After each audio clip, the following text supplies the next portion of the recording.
এটা তো সূত্রপাত, এটা তো স্লোগান পাল্টা স্লোগান। প্রথমে জয় শ্রীরাম স্লোগান, তারপরে জয় বাংলা স্লোগান। কিন্তু তারপরে শুভেন্দু অধিকারী কাকে ফোন করলেন, কাকে ফোন করে পাঠাতে বললেন সিআরপিএফ, তার উপরে নাকি হামলা হচ্ছে। বুথ নাম্বার কত?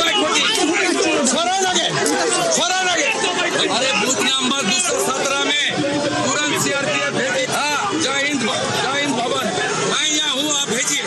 अपना आनंदपुर असेंबली की করছেন আপনি? 217 নম্বর বুথ, যতক্ষণ না আপনি আসছেন আমি যাচ্ছি না, আমি এখানে বসে থাকবো। হুলিগানস অ্যাটাক মি বুথ নাম্বার 217 জয় হিন্দ ভবন, ये अटैक মি। তিনি বললেন গুন্ডারা আক্রমণ করছে, তিনি খুব যথেষ্ট নিরাপত্তাহীনতায় ভুগছেন। তারপরে বাহিনী এলো, বাহিনী আসার পরে তিনি পেটানোর নির্দেশ দিলেন। দেখুন,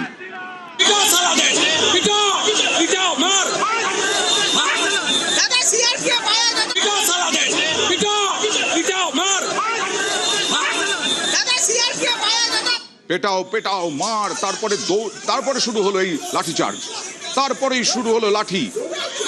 শুধু এখানেই থেমে থাকলেন না, লাঠি তো চালালো কেন্দ্রীয় বাহিনীর জওয়ানরা, পুলিশও সঙ্গে লাঠি চালালো, পিটিয়ে ছত্রভঙ্গ করা হলো। আর তারপরে দৌড়তে দৌড়তেও মার মার বললেন শুভেন্দু অধিকারী।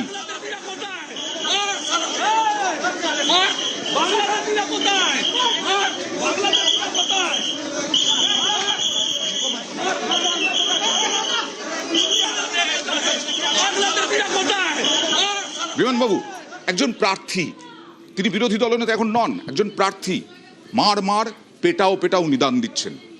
কেন পারেন না তো, কিন্তু সাহস পাচ্ছে কার কাছ থেকে? আগের দিন অভিষেক বন্দ্যোপাধ্যায় বলছে নির্বাচন যাক, তারপরে বুঝে নেব।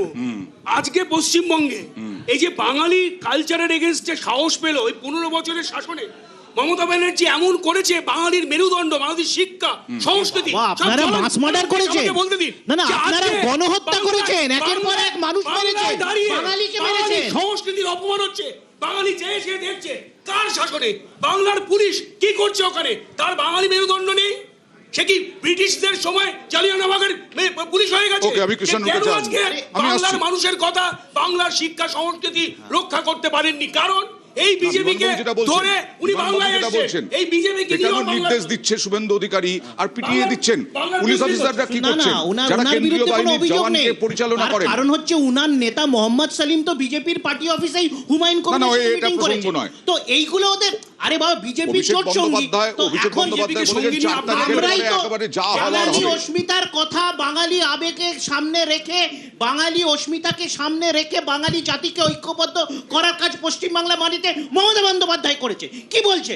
উনারা তো বহিরাগতদের নিয়ে এসে আমাদের চটকল থেকে আমাদের শিল্প সব ধূলিসাৎ করে দিয়েছিলেন। বন্দ্যোপাধ্যায় উস্কানি দিয়েছেন। অভিষেক বন্দ্যোপাধ্যায় কোথাও উস্কানি দেয়নি, একটা দেখান। কালকেই দিয়েছে অভিষেক বন্দ্যোপাধ্যায় প্রতি উত্তর দিয়েছেন। আগে কেউ হুমকি দিয়েছেন, আজকে স্বরাষ্ট্রমন্ত্রী থেকে অভিষেক বন্দ্যোপাধ্যায় বলেছেন যে এর সকলে সময়ের জবাব হবে। শুনুন, আপনাদের নেতারা মানুষ মেরেছে, আপনারা মানুষ মেরেছেন, আপনারা পশ্চিমবাংলার বাঙালির রক্ত ঝরিয়েছেন। অমিত শাহ বারবার বলেছেন জনসভায় যে উল্টো করে সিধে করে দেওয়া হবে গুন্ডাদের। ওকে প্লিজ প্লিজ প্লিজ, ওকে উল্টো করে সিধে করে দেওয়া হবে, অমিত শাহ বলেছেন বারবার। আমি প্রথমেই বলেছি, এখনো বলছি, ব্যাক টু কয়েন, যাহাই অমিত শাহ তাহাই তৃণমূল। আমরা প্রথমেই বলছি বাইনারি পলিটিক্স করতে, এবং কেউ কম যায় না। এ বলে আমায় দেখ, তো বলে আমায় দেখ, চিরাদারা চন্দা বলি, কাকে ধরি আর কাকে অমিত শাহ আর আমাদের অভিষেক বাবু এক। ওকে আমি রিওয়ার কাছে আসবো। তাও তো একটা দায়িত্ব থাকে, একজন বিরোধী দলনেতা বা তিনি একজন হেভিওয়েট প্রার্থী, তার একটা দায়িত্ব নেই? তিনি কিন্তু বারে বারে এই ক্ষেত্রে বলছেন যে বাংলাদেশিরা কোথায়, তাদেরকে মারার কথা বলেছেন, কিন্তু তবুও নির্বাচনের দিন বাংলাদেশি ভবানীপুরে উনি বলছেন, উনি ওটাই বলছেন। ঘটনা কি হয়েছে নির্বাচন কমিশন নিশ্চয়ই দেখবেন।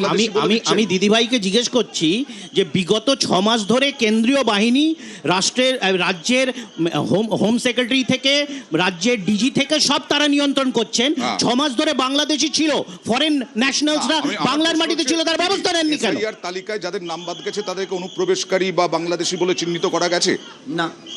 আজ পর্যন্ত বলুন করা বলুন যায়নি। প্লিজ ওনাকে উত্তর দিতে দিন বলুন বলতে পারবেন না কারণ কি বলুন বলুন Actually, বলুন প্লিজ প্লিজ ওনাকে সুযোগ দিন 16 উনি একটু বছর মিতভাষী আগে উনি একটু মিতভাষী মমতা প্লিজ ব্যানার্জি এনেছিলেন। উনি একটু মিতভাষী ওনাকে উত্তরটা দিতে দিন প্লিজ বলুন একজন প্রার্থীর কি এরকম বলা যায় উনি বলছেন বাংলাদেশি মাইক্রোফোনটা উচ্চতে করে উনি বলুন। বলছেন যে বাংলাদেশিকে মারার কথা বলছেন ওখানে বাংলাদেশি আদৌ কিছু কেউ ছিল কিনা কি ঘটনা ঘটেছে নিশ্চয়ই নির্বাচন কমিশন দেখবেন চেঁচামেচি করে এখানে বসে কিছু বলে বক্তব্য রেখে তো লাভ নেই নিশ্চয়ই নির্বাচন কমিশন বিষয়টা দেখবেন বাংলাদেশি ওখানে যারা তৃণমূল কংগ্রেস সমর্থক তারা কি বাংলাদেশি আপনার কি মনে হয় তৃণমূল কংগ্রেস কেন হতে যাবেন উনি তো বলেননি উনি তো নির্দিষ্ট করে কাউকে বলেননি যে এনাকে যদি মারতে বাংলাদেশিও থাকে সে তো পুলিশ কেন্দ্রীয় বাহিনীর দায়িত্ব কোনো প্রার্থীর সেটাই দায়িত্ব সেটাই বলছি সেটা তো নির্বাচন কমিশন দেখবেন সেটাই এই ওকে বিষয়টাই নির্বাচন দেখবেন। কমিশন দেখবেন কিন্তু দেখে নিলেন তো আগেই শুভেন্দু